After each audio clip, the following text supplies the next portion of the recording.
again. This morning we're going to be taking a very quick look at balancing nuclear equations. This is going to be probably the shortest video out of any of the videos that I recorded for y'all because this is so darn easy to do. If you'll take a look at this right here. Now, one thing I am not sure about and we might try playing around with is if you wanted to do this electronically, trying to figure out how you would be able to do so, because I'm going to be doing it on paper today because honestly for this kind of thing it just goes a little bit faster if you do it on paper, but I know several of you are going to want to do it in your Chromebooks, and so we'll take a look at maybe how to make that work too. I have not really played around with it very much. If you take a look, what I've got right here is I've got an example. Now, in the video yesterday or the day before, I forget when it was, I talked a little bit about nuclear chemistry and nuclear reactions are changes to the nucleus of an atom. And so a symbol like this, which symbolizes the nucleus, in this case of a uranium atom, it has a total mass of 238, and 92 of those are protons, so it has a total positive charge of 92. Now what's happening here in this reaction is that this nucleus of this atom, which was big and unstable, is splitting into smaller pieces. It's going through some radioactive decay. And the pieces it's splitting into are an atom of thorium-234 and one of these things. Now this is a helium nucleus, the other name we had for this yesterday. This is an alpha particle. So we can say that this uranium atom went through alpha decay. And so that's the example. What we have to do whenever we balance a nuclear equation is we have to be sure that the total masses on both sides of the arrow add up. And in this case you see that they do, because 234 plus 4 equals 238. And we also have to be sure that the charges on both sides add up. And again, you can see in this example that's the case. 90 plus 2 equals 92. So I told you it was going to be easy. It really is just that easy. Just a quick reminder.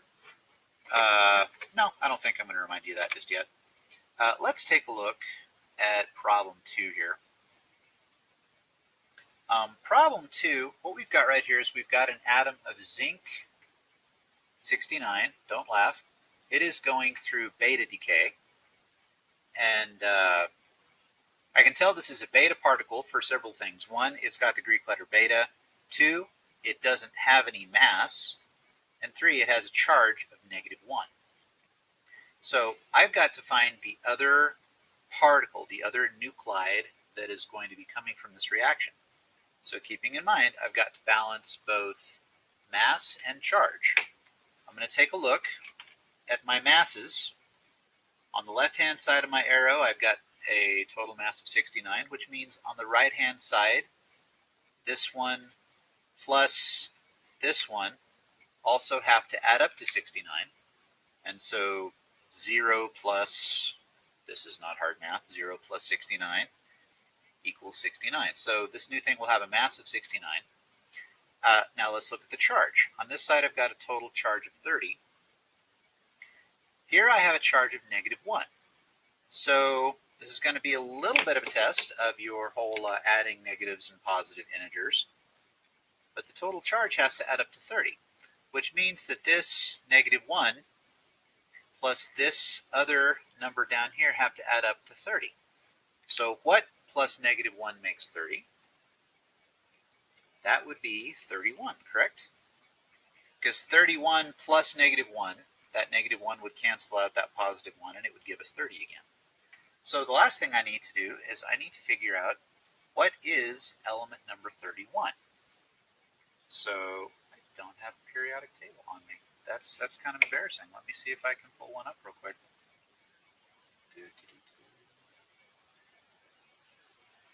Sure, let's just go to something like periodictable.com. Or you know what? I'm just going to type in element 31. And I'm going to see what Google tells me about it. Google tells me that element 31, oh, apparently it's the name of a chain of hotels or something. But here we go. Gallium. Gallium is element 31. The symbol is Ga. So I'll go back over to my webcam here. Symbol is Ga. So I'm going to need to come down to the bottom of my page, and I tried to make it, if you're doing this digitally, where you could put your answers in here. Now, I'm going to hop into the Google Sheet here in just a minute. We're going to see how easy or how hard it would be to reproduce what we've got going right here. But what we've going right here is 69 over 31 in front of a big GA. And I don't know where that orange dot's coming from. It's kind of tripping me out. But 69 for the mass, 31 for the charge, capital G, lowercase a for our element symbol. And all the rest of them are going to be pretty much exactly the same thing. What you're going to have to do is you're going to have to find what nuclide, what particle would balance the masses and would balance the charges. So the top numbers on both sides have to equal up. The bottom numbers on both sides have to equal up. And that's really all there is to it. What I'm going to do now is I'm going to see if I can find a copy of that paper. And we'll see how hard it is to actually make that happen on a Google Doc. So let's see, balancing nuclear equations. There it is right there. Let's open a new tab.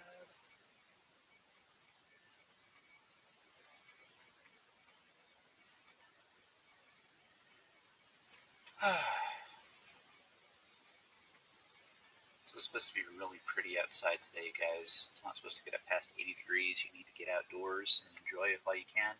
It's going to get hot by Friday. Okay, so let's see how hard this would actually be. If it'll let me scroll, it won't.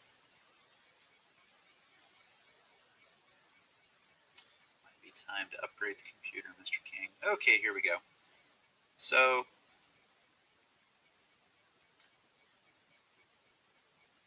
okay, I've clicked on the thing.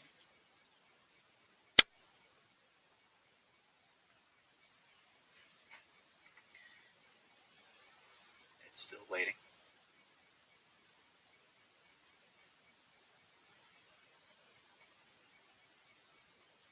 Okay, so let's try typing in this box here. Okay, so let's say that I was to go 69, 31. I'm going to just hit space a few times, and then maybe I will give myself a big font. So instead of 11, let's pick something like 30. Let's type GA. You know what? It's not pretty, but that works. You can totally do it that way. Okay? So that's really all there is to it. So I'm going to go ahead and stop the video now, and any of you who have questions, you can stick around and ask them. Everybody else, tune in tomorrow afternoon, and we're going to take a look at the radioactive decay simulation. Be sure you read about that a little bit before you hop in and try and do live, because it's going to require a little bit of preparation on your part to get some things to play with. But we'll talk about that tomorrow. Have a good day.